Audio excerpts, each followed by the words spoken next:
No matter what I say about The Last Jedi, no matter what I say. It doesn't matter, because there's nothing left to say about The Last Jedi anyways. There will be spoilers. Really hot in there. Talking about this movie objectively is hard. Should you attempt to rate it alone and thereby ignore how it sits in the context of the rest of the saga? Or should you rate it as a Star Wars movie and so hold it responsible for all the expectations that come with that? How you answer that question, I think, reveals which of the two groups of Star Wars fans you belong to. And I think it's the question that Rian Johnson deliberately placed at the soul of this movie. People fighting over it is completely his intention. Should he have given us what we expect from Star Wars or not? The people that hate this movie, truly hate it, are not judging it in and of itself, they're judging it in the context of the saga. Often their complaints will include saying what they expected or wanted to see. Personally, I think they're right to feel this way because this movie is only one of a whole. So I think some of these complaints are valid. If taken in and of itself, this movie does present Luke well. He has a full character arc, opinions, struggles, etc. But Luke didn't start existing in this movie. He was a fully fleshed out person 30 years ago. So fans have some justifiable expectation that the Luke they see will be the same character, and will have grown from the person we last saw into the one we see now in a way that's at least believable. But when you attempt to analyze this film, the changes they made to Luke and to the idea of Star Wars seem to be the point. Kylo Ren says, "Let the past die. Kill it if you have to." And you'll notice that for the first two acts of the film, Luke Skywalker only serves the story to move the new characters' arcs forward. Your hero from Return of the Jedi, he got old. Doesn't believe in himself anymore, does one last thing, and then dies. Funnily enough, most people loved it when Logan did the exact same thing. But there's always been a part of Wolverine that's doubted his inherent goodness and heroism. So when that happens to Wolverine and he gives up on himself, that's an extension of that old character. It's something that's been foreshadowed. It's tragic, and it makes sense when it happens. The entire story of Luke Skywalker in the original trilogy is about him accepting the darkness in not only himself, but his father as well, and believing in the light in both of them, despite that. But now his nephew has the same darkness in him, and that freaks him out. Also, he milks an animal's tit. That also seems to be a testicle on screen, and then makes eye contact with the camera, with you. Throw in everything Mark Hamill said about not liking the way Luke's presented. I really get why people are disappointed with this movie. But again, I also get what Rian Johnson is trying to say with this movie. Is it a storyteller's job to give us what we want, or to surprise us? Surely most storytellers hope to somehow shock us into having new thoughts. Rian Johnson clearly believes the latter, and clearly believes that telling us a new story requires killing the past. So he did. Not only did he castrate our hero Luke, but he also denied us all of the tropes that we thought made a Star Wars movie. I agree with everyone's complaints about Luke, but one complaint that has me siding with Rian Johnson is everyone's complaint with the reveal of Rey's parents. A lot of people complain because they were expecting a big twist when it comes to who Rey's parents are, and they were surprised when they weren't anyone important. Let me say that again.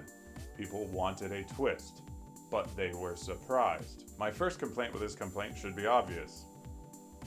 That was the twist. Call it, in the very least, an anti-twist. And think on this question. In the era of infinite YouTube and Reddit speculation, was any other twist even possible? Could any other answer to the question of Rey's parents actually surprise most fans? If she's a Skywalker, half the audience goes, I knew it. If she's a Kenobi, a Palpatine, or a Snoke, there's 1,000 YouTube videos theorizing each of those. If she's a more obscure character's daughter, possibly from the extended universe, then that's not a twist. I actually really like that the movie made Rey's parents unimportant. The new generation isn't going to be the royalty, the Prince and Princess Skywalker. It's gonna be nobodies. People seem to like a similar twist in Blade Runner 2049, but they want to hold Star Wars to a lower standard where we get what we expect. I guess everyone wanted to be shocked and awed by Rey being the daughter of exactly the shocking character they had already decided she was the daughter of. I digress because that's just one complaint I feel is mistaken. There are plenty of complaints with this movie I absolutely agree with, and I do see it to be flawed. Ultimately, I feel the following. If you judge this movie based on what you expected it to do with your favorite characters or as a Star Wars movie, you almost definitely fall into the group that disliked it. Most of the people I've spoken with, even the legions that hated it, agree that Kylo and Rey's story is pretty cool, especially Kylo's. However, the characters left over from the original trilogy seem to only be tools to move these two forward. And all of that is a discussion that can go in circles indefinitely. If you hate the movie for any of those reasons, I don't think anyone can rightfully call you wrong. You're not. So I'm going to ignore what this movie means in the context of the series and try to honestly judge how well it does what it's actually trying to do. When you do that, I don't think you're guaranteed to love the movie either. But I don't think we can rightfully call anyone who did wrong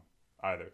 The cinema of this film oftentimes was amazing. The throne room scenes personally blew my mind. They were impeccable and beautiful, and that fight scene between Kylo and Rey and all those red guard dudes had me screaming. It was so good. It was so good. I also thought that crate, that planet of red soil covered with white salt, looked so good and lent itself to some really cinematic scenes and colors. I also think a lot of the performances in this movie should be praised. Adam Driver and Carrie Fisher standing out for me personally. The scenes between Adam Driver and Daisy Ridley were some of the best in the franchise. I also really like some of the new ideas in the film and the slightly more complex morality. Stuff that was presented by Benicio del Toro's character DJ, Don't Join, about the elite upper class making money from both sides of this war. Those are what I found to be the positives in this film, and I don't think that they should be ignored. But again, even judging this movie on what it tries to be, I think it's flawed. The beauty of this film is often undermined by its humor, which I think is misplaced and misses the mark a lot of the time. I felt the jokes making potentially awesome scenes awkward and uncomfortable. And some scenes that were meant to be awesome were awkward and comfortable without any jokes. Everyone's already made fun of Leia's space float, so I won't add to that. Also, Snoke's scene with Rey and Kylo, which starts off and ends awesomely, is a little weird in the middle. When Snoke's like, oh, I know what Kylo's gonna do with that lightsaber, Rey. He's turning it to his real enemy. That's you, because you thought he was your best friend, but no, I'm his best friend, Rey. You must feel so stupid. Oh my god. I'm dying. Oh my god. And lastly, the film's pacing isn't perfect either.